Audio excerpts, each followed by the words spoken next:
Hello again everyone, my name is Damien and I'm a headache clinician at the Brisbane Headache and Migraine Clinic. Welcome back to our video series for June Migraine Awareness Month. The topic today is a fairly large one. We're going to talk through the third group of headaches, collectively called the trigeminal autonomic cephalalgias, or TACs for short. Now these are considered the most debilitating and severe migraines that anyone can experience.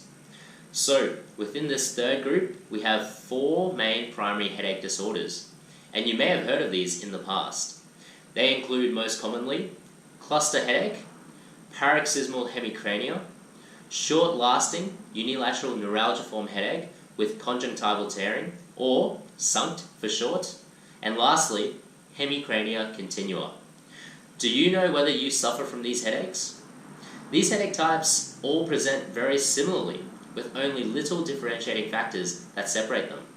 So, hopefully today's talk will make it a little bit clearer as to whether or not you may be a sufferer. So today we're going to talk specifically about cluster headaches. According to the Headache International Society, cluster headaches are a rare type of headache, affecting only around 0.1% of the population, and affecting males 5 to 6 times more often than females. Although cluster headaches are uncommon, they are regarded as excruciating and the absolute worst form of headache that you can experience.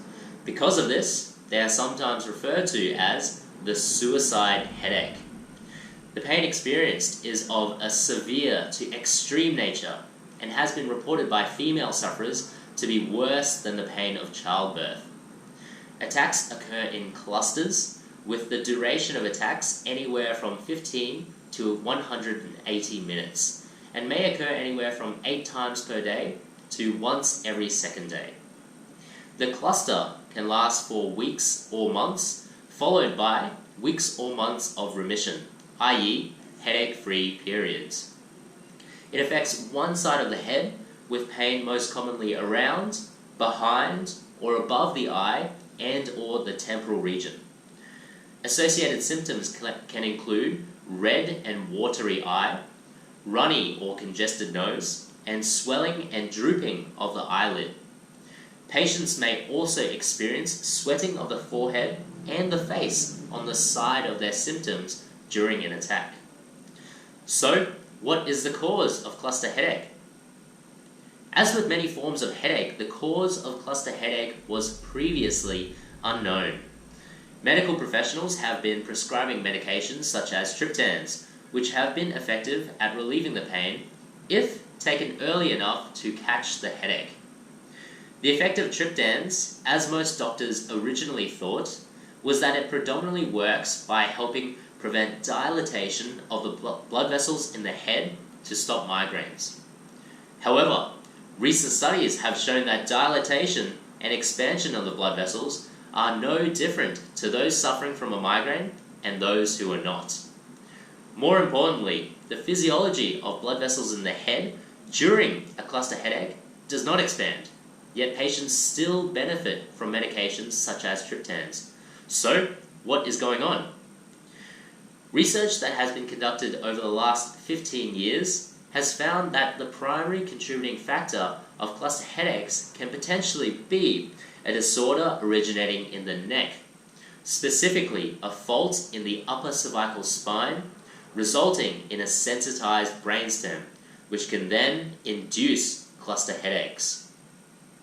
Recent research has discovered that triptans not only help to reduce the dilatation of the blood vessels, but more importantly, inhibits information received from the cervical afferents, i.e. the nerve endings in the neck. This, in turn, decreases signals sent to the brainstem and inhibits pain traveling into the head. This information now indicates that cluster headaches and migraines can be a direct result of a sensitized brainstem.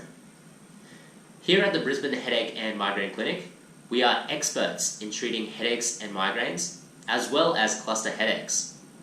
A thorough examination of the upper cervical spine is initiated to determine the severity of your sensitized brainstem.